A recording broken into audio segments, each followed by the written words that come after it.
Boaz marries Ruth. Boaz went to the town gate and took a seat there. Just then the family redeemer he had mentioned came by, so Boaz called out to him, "Come over here and sit down, friend. I want to talk to you." So they sat down together. Then Boaz called 10 leaders from the town and asked them to sit as witnesses. And Boaz said to the family redeemer, "You know Naomi, who came back from the plains of Moab? She is selling the land that belonged to our relative Elimelech. I thought I should speak to you about it so that you can redeem it if you wish. If you want the land, then buy it here in the presence of these witnesses. But if you don't want it, let me know right away, because I am next in line to redeem it after you." The man replied, "All right, I'll redeem it."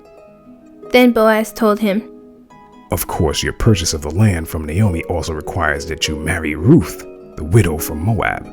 That way, she can have children who will carry on her husband's name and keep the land in the family."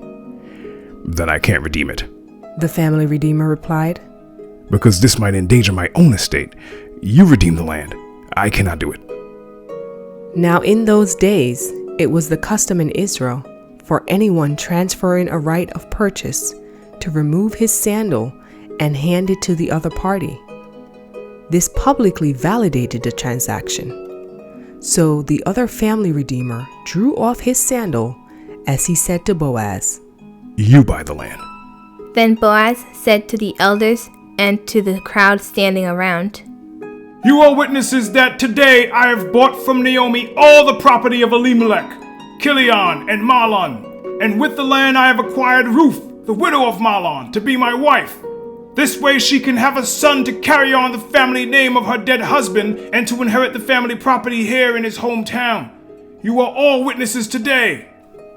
Then the elders and all the people standing in the gate replied, "We are witnesses. May Yah make this woman who is coming into your home like Rachel and Leah, from whom all the nation of Israel descended. May you prosper in Ephratah and be famous in Bethlehem. And may Yah give you descendants by this young woman who will be like those of our ancestor Perez, the son of Tamar, and Judah. The descendants of Boaz. So Boaz took Ruth into his home, and she became his wife. Yah enabled her to become pregnant, and she gave birth to a son.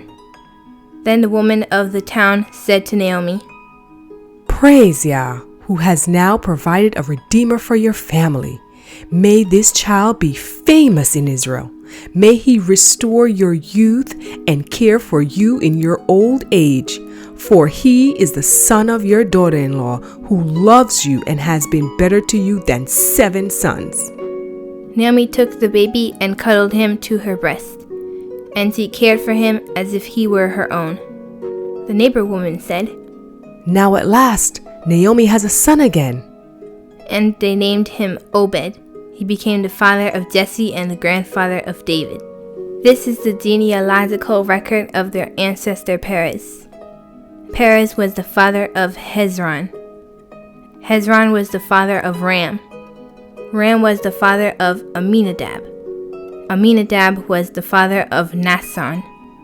Naasson was the father of Salmon. Salmon was the father of Boaz. Boaz was the father of Obed. Obed was the father of Jesse. Jesse was the father of David.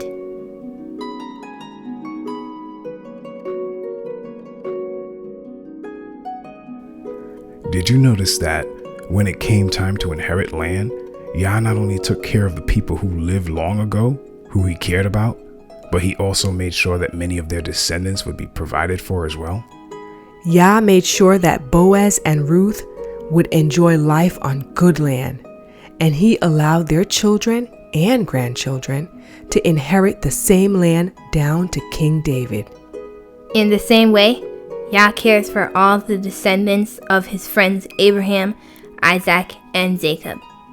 That means, as a descendant of Jacob, he is taking care of you today. Discuss this scripture story with your family as well and see what light you all come to. Shalom.